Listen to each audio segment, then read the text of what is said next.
Ladies and gentlemen, we are now joined by the man, the myth, the legend. You may know him as Stat Cat. Clark Brooks, college football analyst for us here at On3. Gonna talk some ball here, Clark. You have a list of the top 10 players heading into the 2023 season.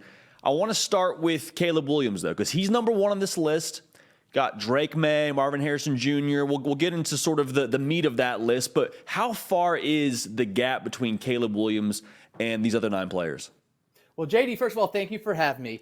Then, of course, we're in May here, and we're already talking about the top quarterback conversation. You know, there is a lot you can look at. There are 2 different styles of passers here. You have a very polished guy from the pocket in Drake May, a very beautiful downfield thrower, and then you have one of these guys who seems to excel when things break down, where the NFL is trying to go with these playmakers and Mr. Heisman, Caleb Williams. So for me, it's just a matter of preference, but there's no doubt about it. Those are the top 2 returning players in college football this next season.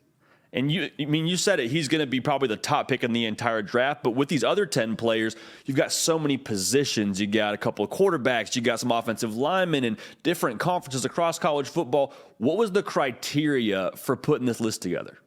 So we don't want to treat this as a draft board per se. We want to say this is more about impact. Some positions naturally are just a little bit more impactful than others. Quarterbacks change the ball games the way that left guards just do not. So we had a little bit of positional preference in terms of racking this and then just determining how they played their positions, how it can affect outcomes of games. Of course, we already talked about how Caleb Williams being a maestro when things break down, how he can just effortlessly drive the ball downfield and deliver darts on demand. We see how Drake May can just operate from the pockets and be a complete killer outside of the numbers and be accurate downfield. So when you're looking at like tight ends, linebackers, things that don't necessarily have traditional stats, you want to look at things like havoc for defenders. How are they disrupting things? How are they getting offensives out of their comfort zone? For tight ends, how are you able to be a versatile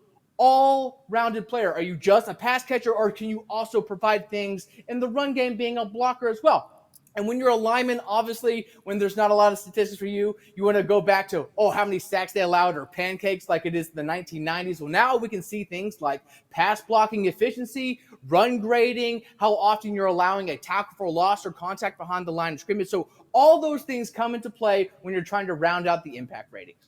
And Clark, you know it. I mean, whenever you put a list together and put it out into the Twitter sphere, there's going to be a lot of people that have a contrary opinion. And there was a lot of folks in Athens, Georgia, that saw that top 5 and said, wait, Brock Bowers behind Marvin Harrison Jr. Hey, Stat Cat, what are we doing here? What was the decision to go Marvin Harrison Jr. at 3 and Brock Bowers at 4?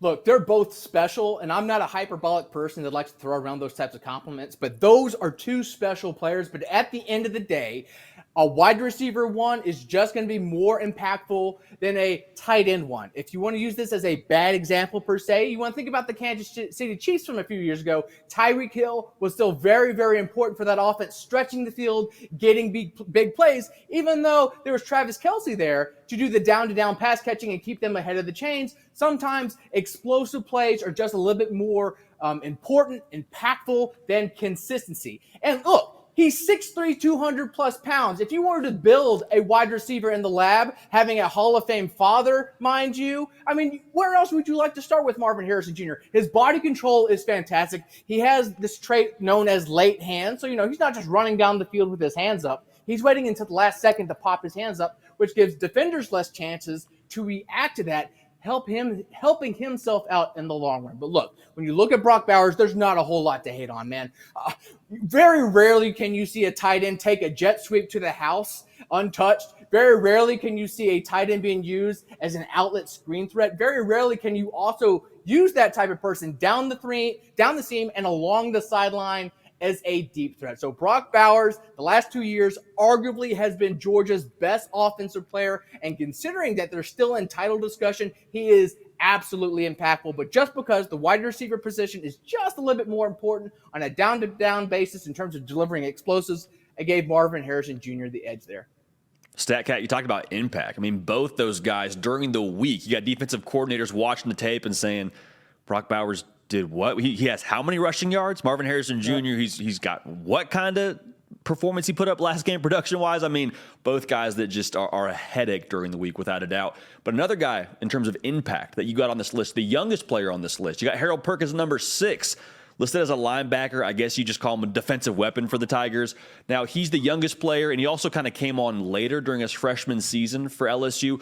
What was it about him that made you put him so high on this list? His pass rushing efficiency and ability to generate havoc. You kind of hinted on it. We don't exactly know how LSU is going to use him. You know, there was some word that House wants to use him more as a stack linebacker, off-ball linebacker, you know, and he was a little rusty, let's say. I mean, he was a freshman after all in coverage, so he is definitely more, let's just say, ready, impactful as a day one pass rusher. So to me, you see a lot of Micah Parsons parallels in the fact that how to use him. Of course, coming out of the draft, he was a very versatile linebacker, but he made his killing instantly being a dynamic pass rusher. And this offseason looks like the Dallas Cowboys are going to keep him in that spot as opposed to trying to get best of both worlds. So while that still remains to be seen what exactly is going to happen with Harold Perkins, he's just absolutely destructive. His motor runs hot, and he's just an absolute joy to watch. You know, I'm an offensive specialist. I like to watch what teams are running and how they're able to be effective on the down-to-down basis in terms of bottom line to just give themselves better chances. This guy consistently had a smile on my face just seeing how he consistently effed stuff up last year as a true freshman in the best conference in college football. Anytime you're drawing Micah Parsons comparisons at any level, whether it was professional, especially as a freshman in the SEC, that's big time. That's very big time. Now, StatCat, I don't envy your Twitter mentions at all after you put out this list because everybody always feels like somebody was slighted and should have been higher or should have been somewhere else on the list. Who outside of this list has a chance to move into that top 10? Well, the two Pac-12 quarterbacks who we did not mention, so Penix Jr. and Bo Nix, they're right on the outside. They're in the top 15. And, of course, Blake Corum. He was on fire before his meniscus tear last season. He was in line to win the Heisman. So if he's healthy, he absolutely has a great shot to finish the season as RB1 inside the top 10. But looking at the quarterbacks, because they generally do drive the conversation, and there's going to be a good chance that they themselves are going to be up for the Heisman race this year. So Penix and Nix, they both have different styles per se. You know, Bo Nix at Auburn, he was awfully frustrating, dropped his eyes a lot, didn't necessarily trust his environment, and that definitely helped bleed over into the inconsistent play. He experienced much more clean pockets at Oregon. Half of his opponents finished in the bottom 15 in pass defense efficiency. So obviously that helped a lot of year-over-year improvement with him. But look, he was still making great decisions, and he looked a lot more confident in his skin. And with him being one of the more older quarterbacks returning for this next season, I really think he can hit the ground running. Penix, he's definitely got some juice in that arm. He's a lot bigger than people think, and even though he's not necessarily one of the more toolsy athletic guys who are racing sacks, he does not take sacks because of how quickly he's able to get the ball out. While I still have some concerns with him being 6'4" and having a low elbow that kind of alters his placement from being ideal, he's still a very prolific passer, and he's going to have a whole lot of opportunity to put up great numbers this season. Well, all of these guys, I mean, we'll take when we look at this top 10 list he put together. Caleb Williams at 1, Drake May at 2, Marvin Harrison Jr. at 3, Brock Bowers at 4. We talked about that one. Jared Verse, the edge from Florida State, at 5, Harold Perkins at 6, Olu Fashanu and Joe Alt at 7 and 8, Kool-Aid McKinstry and Kalen King, 2 defensive backs, rounding out the top 10.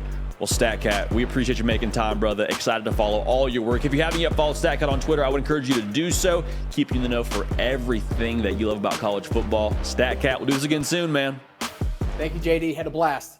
Hey, y'all. Thanks so much for watching. Subscribe to the channel here to make sure you don't miss an episode of The Hard Count. Also, be sure to check out other videos on the On3 YouTube channel.